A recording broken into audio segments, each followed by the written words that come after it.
दूसरा सवाल मेरा ये है कि हमेशा क्यों नवरात्रे, दशहरा और दीपावली पर ही आतंकवादी हमला करने के लिए आते हैं? क्यों उसी दौरान उन लोगों को यहाँ पर लोन वुल्फ अटैक या फिदाइन हमले करने की सूझती है? वो ईद या रमज़ान जैसे त्योहारों पर कभी भी कोई अटैक प्लान क्यों नहीं करते हैं? ना विज्ञापन, ना आतंकवादी और ना ही देश के अंदर पलने वाले गद्दारे वतन कटवाए हिंद इस प्रकार की कोई योजनाएं, किसी प्रकार के कोई षड्यंत्र बनाते हैं।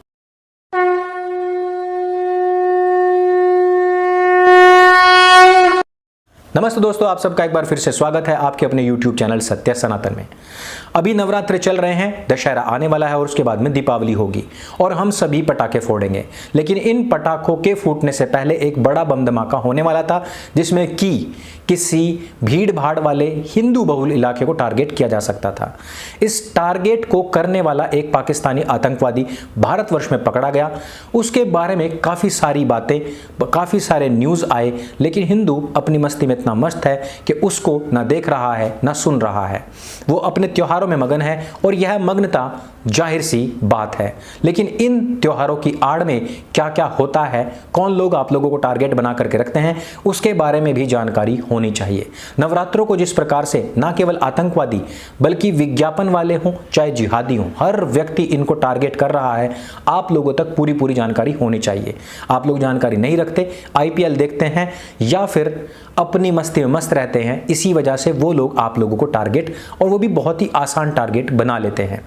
दोस्तों, हमने देखा कि किस प्रकार से आतंकवादी हमारे देश के अंदर घुसा और मैंने उसी वीडियो में कहा था कि पीरों मज़ारों का इनमें महत्वपूर्ण योगदान होता है। महत्वपूर्ण स्थान प्राप्त हुआ हमें अजमेर का भी। अजमेर का विषय मैंने उठाया था और अधिकतर हिंदू अभी नवरात्रों से लेकर दीपावली तक अजमेर फिर से जाएंगे और वहां पर पैसा चढ़ाएंगे। अशरफ अली बन करके बैठा हुआ व्यक्ति था जो आपसे पैसा जुटा करके आपके त्योहारों में बम धमाके करने वाला था। यह बम धमाके की जो षड्यंत्र था यह तो पकड़ा गया, लेकिन विज्ञापन के नाम पर जो आप लोगों के घरों में बम धमाके हो रहे हैं उसके बारे में भला कौन बात करेगा। अभी आपने देखा कि नवरात्रों को टारगेट करते हुए कॉन्डोम कंपनीज ने एक छिछोरी और अश्लील टेक्निक अपनाई कि वो नवरात्रों में 40% तक छूट देने की कोशिश कर रहे हैं, जबकि हमने बताया था कि यह माताओं बहनों का त्योहार होता है जिसमें वो अपनी पवित्रता का पूरा ध्यान रखती हैं। और हमने ये भी सवाल किया था कि क्यों हर बार हिंदू त्योहारों को ही टारगेट किया जाता है, क्यों कभी भी किसी ईद या किसी रमज़ान को टारगेट क्यों नहीं किया जाता, जबकि वहाँ पर 40 दिन का उनका त्योहार होता है। दूसरा सवाल मेरा ये है कि हमेशा क्यों नवरात्रे, दशहरा और दीपावली पर ही आतंकवादी हमला करने के लिए आते हैं? क्यों उसी दौरान उन लोगों को यहाँ पर लोन वुल्फ अटैक या फिदाइन हमले करने की सूझती है? वो ईद या रमज़ान जैसे त्योहारों पर कभी भी कोई अटैक प्लान क्यों नहीं करते हैं? ना विज्ञापन, ना आतंकवादी और ना ही देश के अंदर पलने वाले गद्दारे वतन कटवाए हिंद इस प्रकार की कोई योजनाएं, किसी प्रकार के कोई षड्यंत्र बनाते हैं? क्योंकि चाहे वो विज्ञापन प्रदाता हो, चाहे वो टॉलीवुड यानी कि कराचीवुड हो और चाहे आतंकवादी गिरोह हो, ये सारे के सारे एक ही मजहब, एक ही दीन से संबंध रखते हैं और उन सब का टारगेट है आप और हम यानी कि गैर मुस्लिम, और सबसे बड़ा टारगेट यानी कि हिंदू यानी कि सनातन वैदिक धर्म। अब आप जरा सोचें कि क्या आपकी अवेयरनेस उस लेवल पर है जिस लेवल पर वो आपके खिलाफ इस लड़ाई को लड़ रहे हैं। नवरात्रि में उस कॉन्डोम कंपनी का बहुत विरोध हुआ था, लेकिन अब नवरात्रि को ही टारगेट करते हुए ब्राज आ गई हैं, और वो भी नवरात्रि ब्राज। अब आप जरा सोच सकते हैं कि इस पर महिलाओं को टारगेट करते हुए, महिलाओं को ध्यान में रखते हुए बार बार इसी तरीके के एड्स और इसी तरीके के विज्ञापन तथा इसी तरीके के प्रोडक्ट्स को क्यों इंपोज किया जा रहा है जानबूझकर नवरात्रि के दौरान, जहां पर स्त्री हो, पुरुष हो, बच्चे हों, महिलाएं हों, बुजुर्ग हों, सभी के सभी अपनी पवित्रता का विशेष ध्यान रखते हों, जहां पर सभी के सभी लोग 9 के 9 दिन लगातार व्रत, उपवास तथा निराहार रह करके अपनी पवित्रता को बरकरार रखते हों, जहां पर वो ईश्वर के सानिध्य में रहते हों, ईश्वर के सानिध्य और उसके सामीप्य जाने का प्रयास करते हों, वहां पर कोई कंपनी लगातार इस प्रकार के एड्स बनाए तो आप समझ जाइए कि उनकी तैयारी किस लेवल की है। नवरात्रि में इन सब लोगों का टारगेट केवल और केवल इस प्रकार के एड्स ही नहीं बल्कि इस तरीके के कुकृत्य भी रहते हैं। अब आप कुछ वॉक्स को देखिए, जो लोग नवरात्रि के दौरान कुछ इस तरीके के मेकअप करी हुई महिलाओं के फोटोज पोस्ट करते हैं जिसमें लगता है कि किसी महिला को बहुत बुरी तरीके से पीटा गया है। लेकिन इसी व्यक्ति का यदि हम दूसरी जगह पर रूप देखें तो वहां पर यह सीधे ही महिलाओं के अंतः अंगों की बात करता है, अर्थात यह महिलाओं के शोषण की भी बात करता है और यह महिलाओं के अंगों को इंगित करते हुए सीधे सीधे ट्वीट्स करता है। ऐसे व्यक्ति जो नवरात्रि को टारगेट करते हुए वहां पर हिंदुओं को डोमिनेटेड दिखाते या फिर उनको हिंसक दिखाते हैं महिलाओं के ऊपर, स्वयं उनकी महिलाओं के प्रति क्या विचारधारा है उसको भी जानना अत्यंत आवश्यक है। मैंने आतंकवादियों, देश के अंदर छिपे बैठे गद्दारे वतन कटवाए हिंदुओं की बात करी और मैं साथ ही साथ टॉलीवुड की बात कर रहा हूं। लेकिन उसी टॉलीवुड में एक ऐसा व्यक्ति जो कि पॉर्न स्टार्स को इंपोर्ट करने के नाम पर सबसे ज्यादा कुख्यात है, ऐसा व्यक्ति नवरात्रि की भला क्या ही इज्जत समझता होगा। साउथ में एक बहुत ही माता मंदिर है जिसका कि महत्व कहते हैं कि मुस्लिम शासक भी माना करते थे, लेकिन राम गोपाल वर्मा सीधे वहां पर पहुंच करके मूर्ति के ऊपर शराब उड़ेल देता है। अब आप सोच सकते हैं कि हमारे तीज और त्योहारों को किस गति से, किस द्रुत गति से टारगेट किया जा रहा है। लेकिन आपको मैं बार बार यही कहता हूं कि क्या आपकी तैयारी है।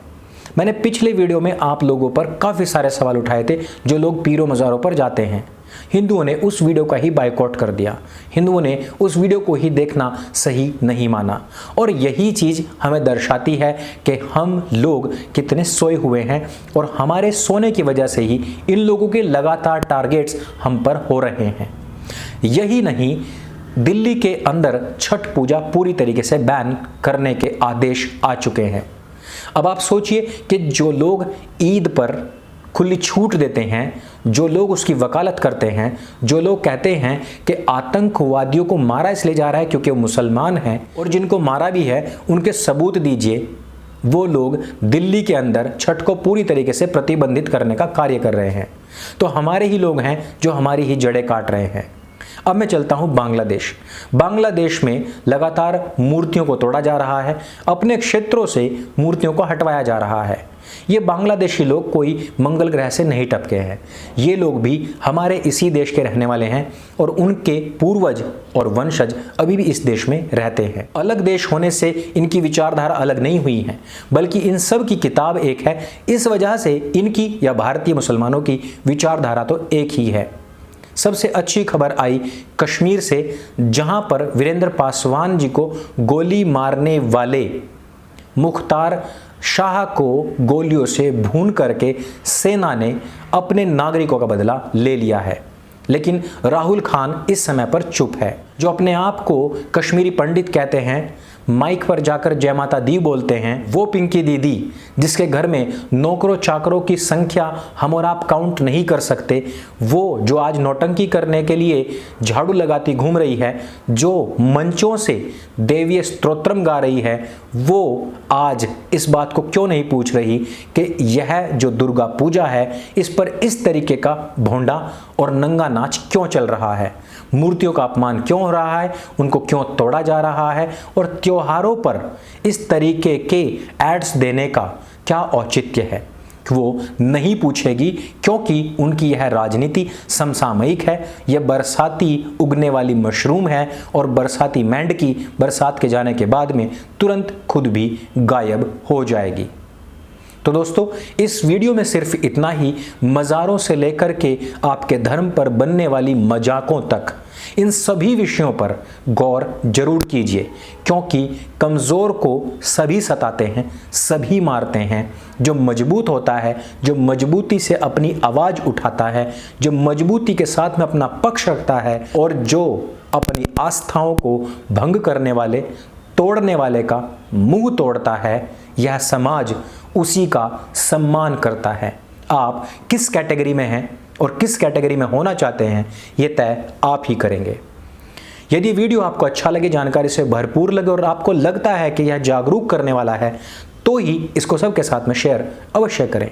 मेरे संग बोले सत्य सनातन वैदिक धर्म की जय। जय हिंद, वंदे मातरम।